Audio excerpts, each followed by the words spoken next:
a masana'antar Kannywood tun da baya mai shirya fina-finai wanda ya kasance a shekara ta 2019 ya dawo yin harkar waƙa har zuwa shekara ta 2023 har gobe har jibi yana taka rawar gani babba sosai a cikin harkokinsa na waƙoƙi.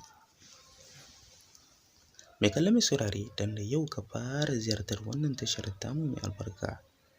Abin da muke so da kai shine subscribing za ka daure ka danna mana tare da alamar ƙararrawa. Sai kai mana liking kuma kai mana sharing zuwa group, WhatsApp, Facebook da sauransu. Hakan zai matuƙar ƙara mana ƙarfin gwiwar kawo muku ayyukanmu cikin sauƙi tare da zafafan shirye-shiryenmu kamar haka yanda kuke ci.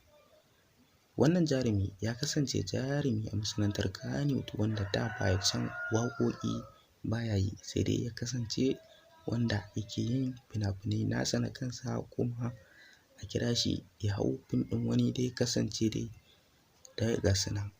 Tabbas wannan jarumi a cikin ci gaban da ya fara samu a cikin masana'antar Kannywood shine dawowa waƙa da yayi saboda shine babban tauraron nasa wanda ya haska duk duniya kuma tabbas duniya yayi da shi.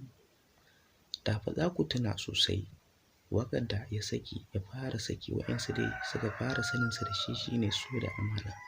Tabbas kuma waƙar ya nuna mar amana domin duniya ya karɓi waƙar kuma duniya ya yaba da waƙar kuma hakan ne sa Garzali Miko ya kasance ya ci gaba da harkokin waƙa.